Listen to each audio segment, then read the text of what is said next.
Sips tea. They're gonna have to promote me. For real.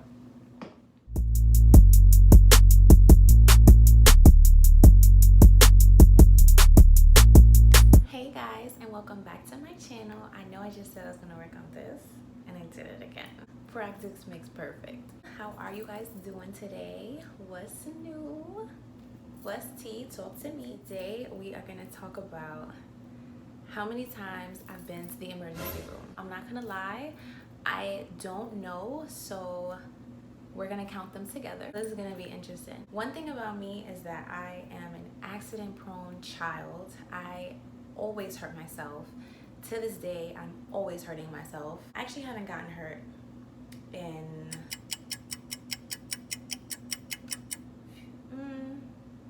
2 years. But I feel like that's usually like my average. Like I usually hurt myself like every 2 years. Like I'm not even gonna lie. So let's get into the video. The first time I actually went to the emergency room, I was 2 years old.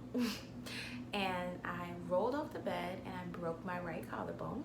I believe my grandmother was watching me, and yeah, just rolled off the bed. This might sound weird, but I vaguely remember that accident. I know they say like your memory starts when you're about 2 years old, and I like to think I have really good memory. Like I don't really forget a lot of stuff, but like I've repressed a lot of memories, so sometimes I forget things. I guess my brain just kind of saying like, this is not that important, so we're just gonna put that away, and you probably not gonna need it no time soon, so we'll put it all the way in the back.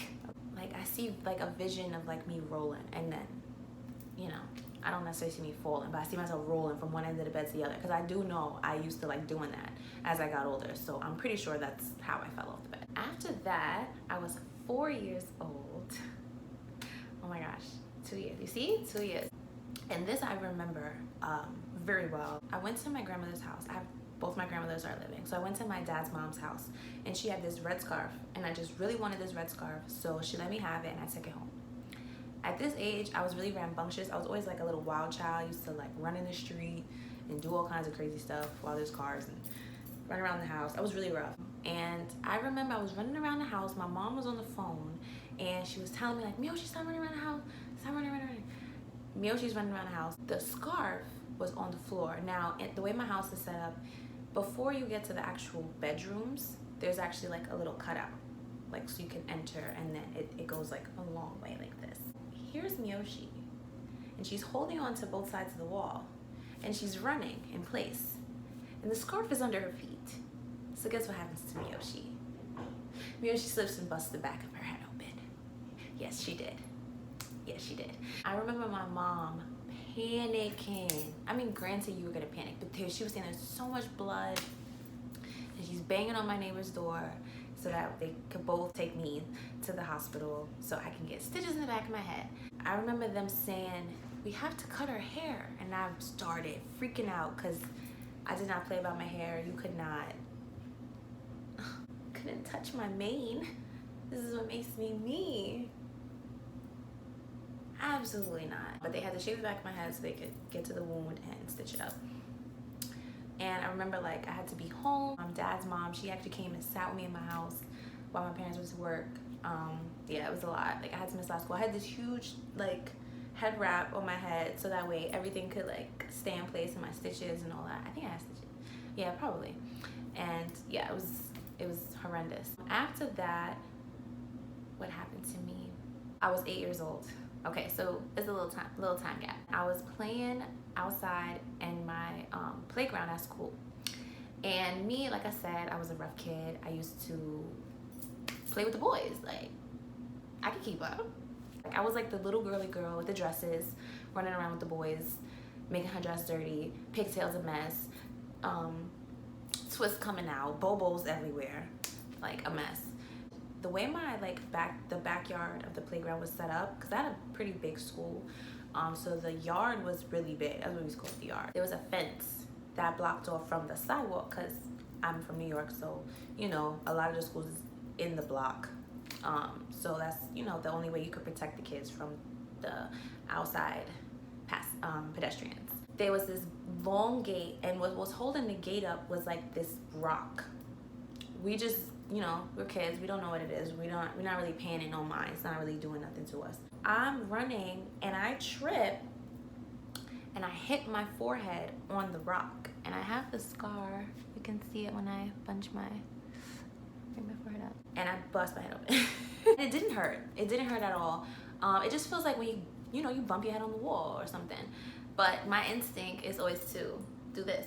So when I was walking to tell the teachers I was watching this in the yard, this was actually right around my birthday, so it was around this time of the year. So it was a little cold, you know, one of those cold days. In New York, you gotta learn how to dress for 4 seasons when it gets this time of year. Morning is one thing. As soon as the sun come out, it's another temperature. Sun go down, it's over. Nighttime, it's a wrap. You know, you really gotta plan ahead. So this day it was pretty cold. So they were all the way by where the actual school was. So it's pretty far from where the kids actually play. I'm walking like this and it was actually my principal that was outside, or no, my dean that was outside this day. So I'm like this, and I'm like, can I go to the nurse? My head hurt. She makes this horrible face like at me, like I look like I have 6 heads. I'm like, why's she looking at me like that? I just want an ice pack. No, my whole forehead was open. She just grabs me and just whisks me away to the nurse's office. So I'm like, she's bucking. Like, so I look at my hand. I'm like, oh my God, you done did it again. Blood is all over my hand. And I'm like, oh my God. But I was really mad because it's like, I wasn't hurting. Like, I was fine. My head was just open, like, relax. But my mom said it was really bad. It was like, she could see my skull a little bit. It was like pretty deep. But the nurse was really, really blowing mine. Like, the nurse was taking, you know those little butterflies, bandages that, you know, they put on your nose, and when you get like a nose job and stuff like that. She was trying to close my forehead with that. Ma'am, you are not a surgeon. Please leave this to professionals. EMS is on the way. It will be resolved quickly. Give me some gauze, you know. Stop. Like, she wasted like 5, 6 of them. Bro, if it's not working 1 or 2 tries, give it a rest. So I get in the ambulance. I remember like they needed to numb my head so that they could stitch it up. And they pulled out this big boy needle. I mean, like this. And I have a peanut head. Like, I have like a little head. So that thing could have went all the way through the back. No, I freaked out. I got up and I ran. I got up and I ran when I saw that. I ran into the bathroom and I locked the door. For sure, I know I locked the door because I knew my mom was gonna come after me. She got in somehow. I don't know, mom magic. She got in, and like they had one of those slanted mirrors like in the bathroom, and she like, don't look up. Why would you tell me that? Sis, I looked up and I'm like, oh, that's why he was acting like that. You look crazy. Yo, yes, like my forehead was hanging on. Right? It was just, this is not funny, but it's funny because I wasn't in pain, like, so that's why it was funny to me. So I let them, you know, go ahead and do it, and they would just ask me a series of questions like, "What's your favorite show?" and like, you know, trying to distract me. Or they stitched my freaking head up. Yeah, I had to miss school for that too. It's just great. And I was in gymnastics, so I was so mad. Like, I was in gymnastics at this time. I was so mad that I had to miss gymnastics practice because I loved gymnastics when I was younger. It was everything to me, like, oh, and I was good too.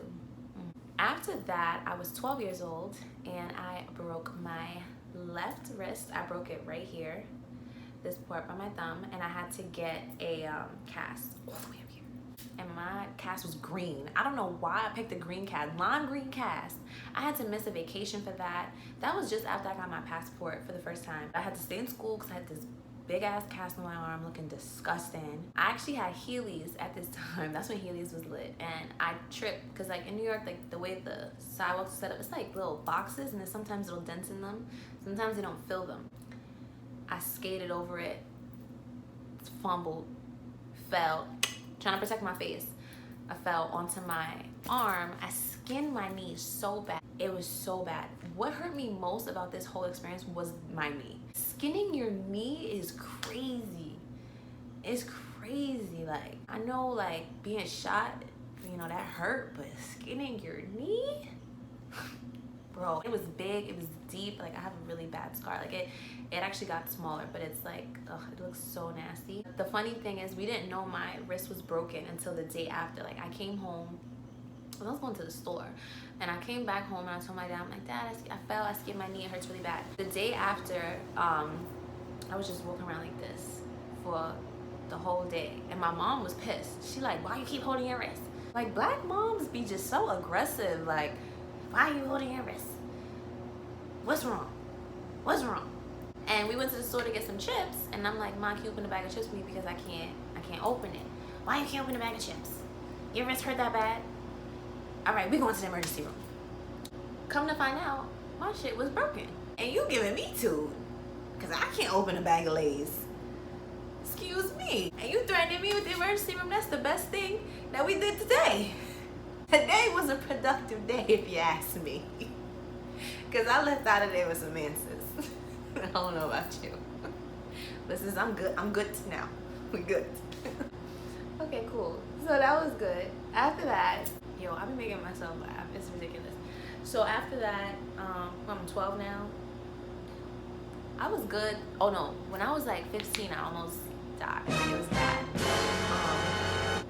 I had a really, really bad like system issue in my stomach, and it was so bad that like my stomach, like I had toxins in my stomach. It was essentially poisoning me.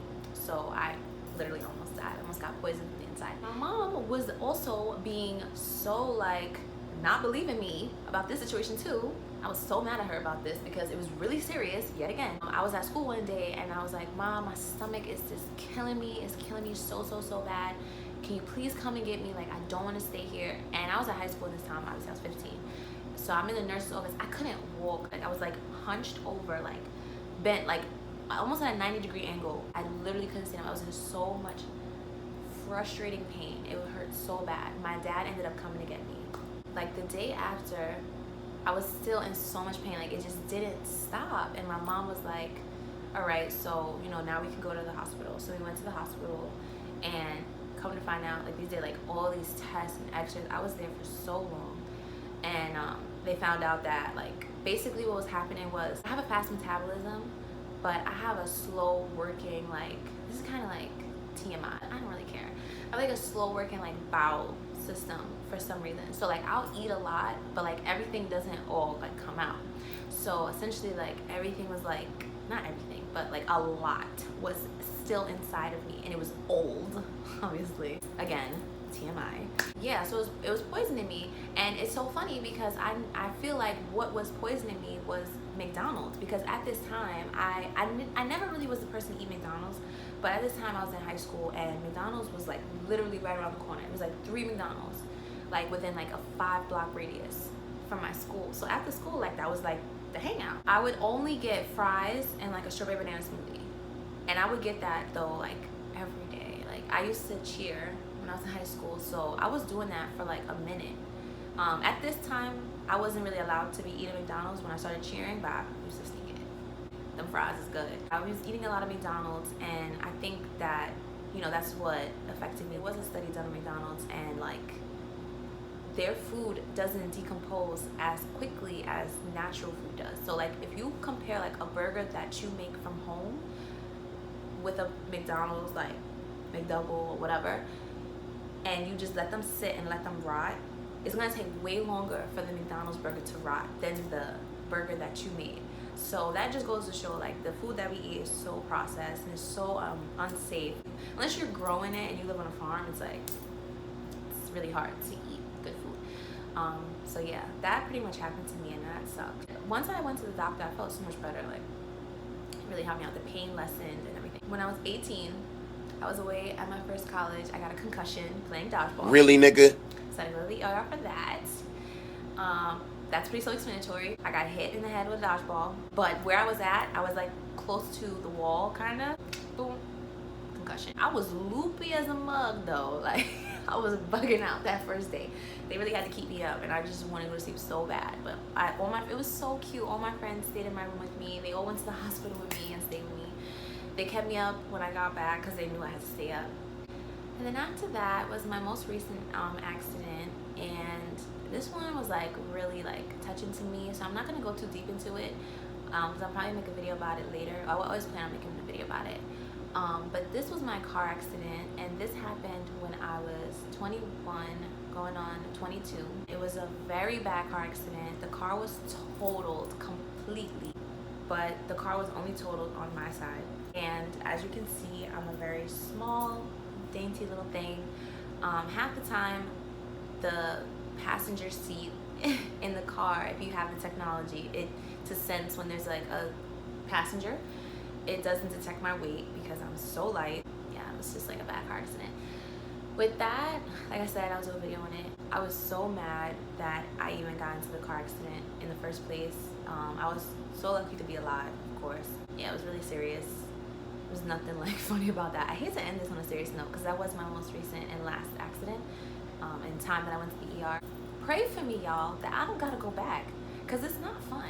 I mean, I have great insurance. Insurance is very important, guys. Do your research, because I used to work at a pharmacy and I used to have to tell people like, you may be paying so much money for insurance, but it's not gonna cover everything. No insurance covers everything. You always have to pay something, unless you have Medicare. And even then, it's like they don't cover everything. So sometimes you do have to pay for your stuff. So you have to be really wise when you're choosing your insurance, because it is a contract and it is a commitment. You are signing up for it. So, you know, be mindful, read all the fine print, all the details, because you never know when you're gonna need it. And there's a lot of people that I know that like don't have insurance or just don't go to the doctor. How are you alive right now? Your body is your temple. You have to take care of yourself. You have to do the necessary things so that you can always be good, because you never know. Like, I did not think I was gonna get into any of these accidents, but you know, thank God my parents have great insurance. I was able to get hurt essentially, because that's the whole point of insurance. It's like in the event of, like in the event Miyoshi's running around the house, she slipped on a scar and busted back her head open, we got insurance to cover her stitches and her medicine. Or, you know, in the event that Miyoshi out playing tag, slip, fall, busted front of her head open, you know, we could pay for that ambulance. When they call the ambulance, you gotta pay for that. Like, that stuff is not cheap. It adds up. And like, when you get that bill, because they make sure you leave with that bill, baby. They run in that insurance before you run out of that hospital. You can't even get a prescription till you checks out, because it's a business at the end of the day. So, you know, make smart business decisions when you're dealing with this stuff. And that is my tip of the day. Thank you guys so much for watching. How many times did I actually hurt myself? Let's do it. Quick rerun. Collarbone, back of the head, front of the head, wrist, stomach, concussion, car accident, 7 times. Aww. 7. That's sick. 23 years, 7 major, these are like major things. Like, a concussion is not to be played with. Like, car accident obviously not to be played with. If your forehead is open, it's definitely priority. Maybe I'm living life too fast. Maybe I'm moving too quick. Because if you know me, I be out. Let me be out. Thank you guys so much for watching. Like, comment, subscribe. You guys know the vibes. I can't wait to see you in my next video. Have a wonderful rest of the week. Kisses.